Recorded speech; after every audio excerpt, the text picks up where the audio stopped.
எல்லோருக்கும் மகிழ்ச்சிகரமான காலை நேர வணக்கம். இன்று புதன்கிழமை 25ஆம் தேதி டிசம்பர் மாதம் 2024ஆம் ஆண்டு உங்களுக்கு ஒரு மகிழ்ச்சிகரமான சுபீட்சமான காலை பொழுதாக விடிந்திருக்கும் என்று நம்புகின்றேன். இன்றைக்கும் என்னுடைய கருத்திலே உதயன் பத்திரிகை மற்றும் தினக்குரல் பத்திரிகை கிடைக்கப்பெற்றிருக்கின்றது. தினக்குரல் பத்திரிகைகளுடைய தலைப்பு செய்தியாக இடம்பெற்றிருக்கின்றதான காரியம் என்னவென்று நாங்கள் பார்ப்போமாக இருந்தால், கச்சத்தீவை மீளத் தருமாறு இந்திய அரசு கோரவில்லை. ஒரு கட்சியின் நிலைப்பாடு அந்த நாட்டின் நிலைப்பாடாகாது. மத்திய அரசாங்கம் கோரினால் அவதானம் செலுத்துவோம். அமைச்சரவை பேச்சாளர் நலிந்த ஜெயதிஸ்த தெரிவிப்பு என்கின்றதான செய்தி இடம்பெற்றிருக்கின்றது.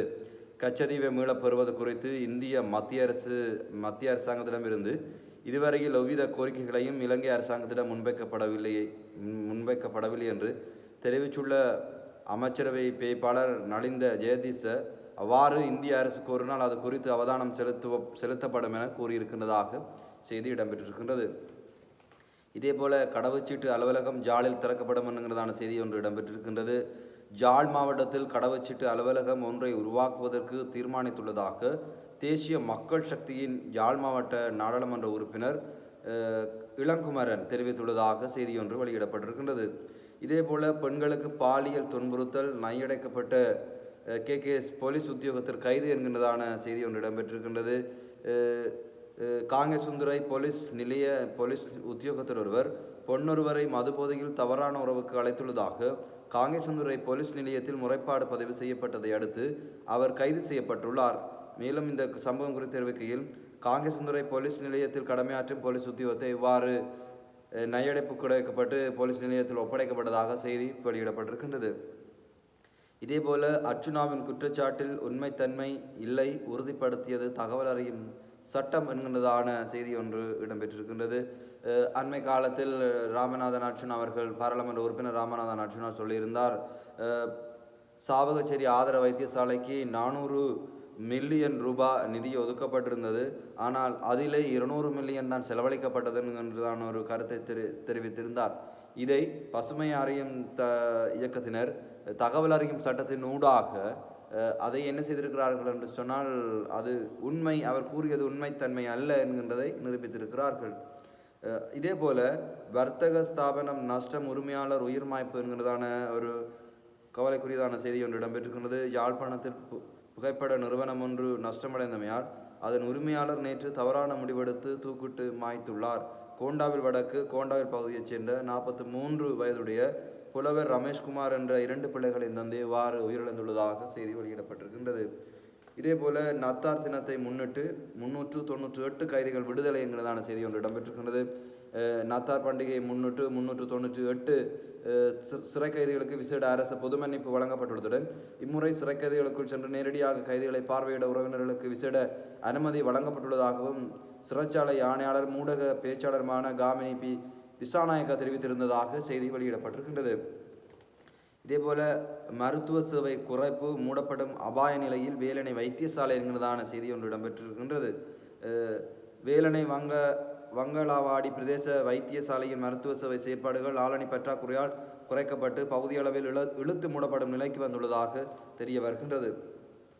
இதேபோல நாங்கள் அடுத்த பக்கத்திலே பார்ப்போமாக இருந்தால், இலங்கை அரசு தமிழர்கள் மீது நிகழ்த்தியது இனப்படுகொலையை பகிரங்கமாக கூறும் கனடிய அரசாங்கத்துக்கு நன்றி தெரிவிப்புங்கிறதான செய்தி ஒன்று இடம்பெற்றிருக்கின்றது. இலங்கையில் நடந்தது இனப்படுகொலை என்பதை பகிரங்கமாக ஏற்றுக்கொள்ளாமல் பின்வாங்கும் சர்வதேச அரங்கில் தமிழர்களுக்கு எதிராக இலங்கை அரசினால் நிகழ்த்தப்பட்டது இனப்படுகொலைதான் என தொடர்ந்து கூறி அதற்கான நீதியையும் கோரி வரும் கனேடிய அரசாங்கத்துக்கு தமிழரசு கட்சியின் பாராளுமன்ற உறுப்பினர் சிவஞானம் ஸ்ரீதரன் தனது நன்றியை தெரிவித்துள்ளதாக செய்தி வெளியிடப்பட்டிருக்கின்றது. இதேபோல 17 இந்திய மீனவர்கள் மன்னாரில் கைது என்கிறதான செய்தி இடம்பெற்றிருக்கின்றது. இலங்கைக்கு சொந்தமான மன்னார் வடக்கு கடல் பகுதியில் அத்துமுறை நுழைந்து சட்டவிரோத மீன்பிடி நடவடிக்கையில் ஈடுபட்டிருந்த 2 இந்திய மீன்பிடி படகுகள் கைப்பற்றப்பட்டுள்ளனதோடு அவற்றிலிருந்த 17 இந்திய மீனவர்களும் நேற்று முன்தினம் இரவு கைது செய்யப்பட்டுள்ளதாக செய்தி வெளியிடப்பட்டிருக்கிறது. இதேபோல வாகன இறக்குமதி மீதான புதிய வரிகள் என்கின்றதான செய்தி இடம்பெற்றிருக்கிறது. வாகனங்களை இறக்குமதி செய்வதற்கான வரி கொள்கை தொடர்பில் நிதியமைச்சு அறிக்கை ஒன்றை வெளியிட்டுள்ளதாக அமைச்சரவை பேச்சாளர் அமைச்சர் நலிந்த ஜெயதிச தெரிவித்திருக்கின்றதாக செய்தி வெளியிடப்பட்டிருக்கிறது. இதேபோல ஜனாதிபதி நிதிய முறைகேடு தொடர்பில் விசாரணை ஆரம்பம் என்கிறதான செய்தி இடம்பெற்றிருக்கிறது. கடந்த காலங்களில் ஜனாதிபதி நிதியத்தில் ஏதேனும் முறைகேடு நடந்துள்ளதா என்பது குறித்து குற்றப்புலனாய்வு திணைக்களத்தினர் விசாரணைகளை ஆரம்பித்துள்ளனர் என்கின்றதான செய்தி ஒன்று இடம்பெற்றிருக்கின்றது. இதேபோல 101 துப்பாக்கிச்சூட்டு சம்பவங்கள் பதிவு என்கின்றதான செய்தி ஒன்று இடம்பெற்றிருக்கிறது. இதுவரை 101 துப்பாக்கி சூட்டு சம்பவங்கள் பதிவாகியுள்ளதாக போலீஸ் ஊடக பேச்சாளர் அலுவலகம் தெரிவித்துள்ளதாக செய்தி வெளியிடப்பட்டிருக்கிறது. இதேபோல இடைநிறுத்தப்பட்டிருந்த இலங்கை மின்சார சபை ஊழியர்கள் 62 பேர் சகல சலுகைகளுடனும் மீண்டும் சேவையில் இணைப்பு என்கிறதான ஒரு செய்தி ஒன்று இடம்பெற்றிருக்கின்றது. இதேபோல் நாங்கள் அடுத்த பக்கத்திலே பார்ப்போமாக இருந்தால், வெள்ளத்தால் அடிவடைந்த பயிர்களுக்கு 1 லட்சம் ரூபாய் மானியம் என்கிறதான செய்தி ஒன்று இடம்பெற்றிருக்கின்றது. இதேபோல் வளர்ப்பு நாயால் வந்த தகராறு, மகன் தள்ளிவிட்டதால் தாய் பலி என்கின்றதான ஒரு துக்ககரமான செய்தி இடம்பெற்றிருக்கின்றது. வீட்டில் நாய்க்கு கொடுத்த உணவு கெட்டுப்போனதால் தாயாருடன் ஏற்பட்ட வாக்குவாதத்தின் போது மகன் தாயை தள்ளிவிட்டதால் தாய் பரிதாபமாக உயிரிழந்திருக்கிறதான சம்பவம் ஒன்று அரங்கேறியுள்ளது. இதேபோல அரசியல் கலாச்சாரத்தை தூய்மைப்படுத்தும் திட்டத்துக்கு ஒத்துழைப்பு வழங்க நாம் தயார், பாராளுமன்ற உறுப்பினர் தயாசிரி ஜெயசேகர என்கிறதான செய்தி ஒன்று இடம்பெற்றிருக்கிறது. இலங்கையில் உள்ள அரசியல் கலாச்சாரத்தை தேசிய மக்கள் சக்தி தூய்மைப்படுத்துமானால் அதற்கு முழுமையான ஒத்துழைப்பினை வழங்க நாம் தயாராக உள்ளோம் என்கிறதான செய்தியை பாராளுமன்ற உறுப்பினர் தயாசிரி ஜெயசேகர தெரிவித்துள்ளதாக நாம் பார்க்கக்கூடியதாக இருக்கிறது.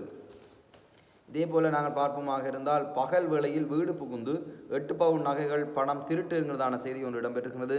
சாவகச்சேரி போலீஸ் பிரிவுக்குட்பட்ட அரசடி ஆசிரியர் வீதி பகுதியில் அமைந்துள்ள வீடொன்றில் நேற்று முன்தினம் திங்கட்கிழமை பகல் வேளையில் துணிகரமாக திருட்டு சம்பவம் ஒன்று இடம்பெற்றுள்ளது. 8 பவுன் நகைகள், 200 கனேடியன் டாலர் மற்றும் 30,000 ரூபாய் பணம் ஆகியவற்றை திருடப்பட்டுள்ளன என்கிறதான செய்தியும் ஒன்று இடம்பெற்றிருக்கிறது. இதேபோல சிறிய மற்றும் நடுத்தர அளவிலான வணிகங்களுக்கு மின் கட்டணத்தில் நிவாரணம் வழங்கும் திட்டம் ஜாழ் மாவட்டத்தில் 1500 முயற்சியாளர்கள் ஆய்வு என்கிறதான ஒரு மகிழ்ச்சிகரமான செய்தி ஒன்றும் இடம்பெற்றிருக்கிறது. இதேபோல கரும்பனை உள்ளடங்கிய கிராமங்களில் சனியன்று டெங்கு ஒழிப்பு என்கின்றதான செய்தி ஒன்று இடம்பெற்றிருக்கின்றது. இதேபோல வடக்கு ஆளுநரை சந்தித்தார் யாழ் மாவட்ட கட்டளை தளபதி என்கிறதான செய்தி ஒன்று இடம்பெற்றிருக்கிறது. வடக்கு மாகாண ஆளுநரை யாழ் மாவட்ட இராணுவ கட்டளை தளபதியாக பொறுப்பேற்றுள்ள மேஜர் ஜெனரல் ஜகம்பத் நேற்று முன்தினம் திங்கட்கிழமை ஆளுநர் செயலகத்தில் சந்தித்து கலந்துரையாடினதாக செய்தி வெளியிடப்பட்டிருக்கின்றது. இதேபோல சமூக சேவையில் ஈடுபடுகின்ற பெண்கள் பாலியல் சீண்டல்களுக்கு முகம் கொடுப்பு முல்லை மாவட்ட குடிசார் அமைப்பின் செயலாளர் கலச்செல்வி தெரிவிப்பு என்கிறதான செய்தி ஒன்று இடம்பெற்றிருக்கின்றது. சமூக சேவையில் ஈடுபட்டு வருகின்ற பெண்கள் பெரும்பாலும் அரச உத்தியோகத்தர்களின் பாலியல் சீண்டல்களுக்கு முகம் கொடுத்து வருவதாக அந்த செய்தியிலே குறிப்பிட்டுள்ளார். இதேபோல நாங்கள் பார்ப்போமாக இருந்தால், வைத்திய அதிகாரியின் இடமாற்றத்தை ரத்து செய்யுமாறு கோரி நாடாளுமன்ற உறுப்பினர் மகஜர் கையளிப்பு என்கிறதான செய்தி இடம்பெற்றொன்று இருக்கின்றது. வட்டுக்கோட்டை பிரதேச வைத்தியசாலையின் பொறுப்பு வைத்திய அதிகாரியின் இடமாற்றத்தை ரத்து செய்யுமாறு கோரி நாடாளுமன்ற உறுப்பினர் வைத்தியர் ஸ்ரீ பவானந்தராஜா, நோயாளர் நலன்புரி சங்கத்தினர் மற்றும் சமூக மட்ட அமைப்பினர் ஆகியோர் கலந்து கொண்ட விசேட கலந்துரையாடல் வைத்தியசாலையில் நேற்று முன்தினம் இடம்பெற்றுள்ளதாக நாங்கள் காண முடிகின்றது. இதேபோல நாங்கள் அடுத்த பக்கத்திலே பார்ப்போமா இருந்தால்,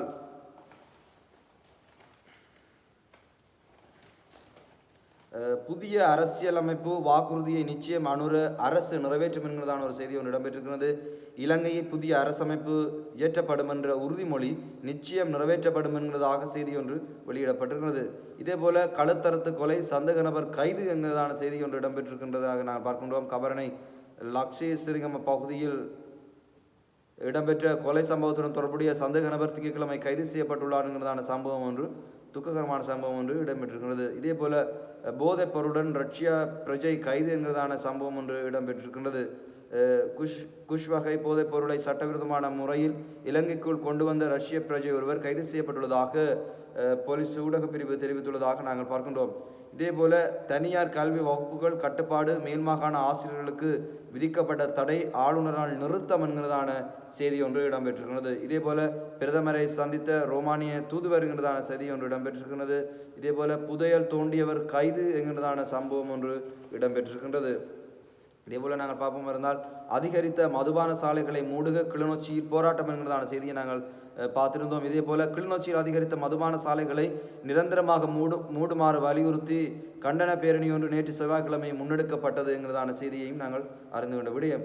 இதே போல எலிக்காய்ச்சலை தடுப்பதற்கு வவுனியாவில் ஊசி என்கிறதான செய்தி ஒன்று இடம்பெற்றிருக்கிறது. இதே போல சண்டிலிப்பாயில் விபத்து, கணவன் மனைவி படுகாயம் என்கிறதான துக்ககரமான செய்தி ஒன்று இடம்பெற்றிருக்கின்றது. இதே போல கிளிநொச்சி மீனவர்களுக்கு சீன மீன்பிடி வலைகள் விநியோகம் என்கிறதான செய்தியும் இடம்பெற்றிருக்கிறது. இதே போல விருப்பு வாக்கு முறையால் நிராகரிக்கப்படும் வாக்குகள் தேர்தல் ஆணைக்குழுவுக்கு இலங்கை தொழிலாளர் காங்கிரஸ் கடிதம் என்கிறதான செய்தியும் ஒன்று இடம்பெற்றிருக்கிறது. இதேபோல அரசியலமைப்பு சட்டம் தொடர்பில் அரசு கற்பிக்க வேண்டுவதில்லை, அமைச்சரவை பேச்சாளர் நலிந்த ஜெயதிச என்கிறதான செய்தியும் ஒன்று இடம்பெற்றிருக்கின்றது. இதேபோல அமைச்சரின் பெயரை பயன்படுத்தி வெளிநாட்டவர்களிடம் பண மோசடி குற்ற புலனாய்வு திணைக்களத்தில் முறைப்பாடு என்கின்றதான செய்தியும் ஒன்று இடம்பெற்றிருக்கின்றது. இதேபோல அரச நிறுவனங்களின் ஊழியர்களுக்கு மேலதிகமாக கொடுப்பனவு வழங்கல் தொடர்பில் சுற்றறிக்கை என்கிறதான செய்தியும் இடம்பெற்றிருக்கின்றது.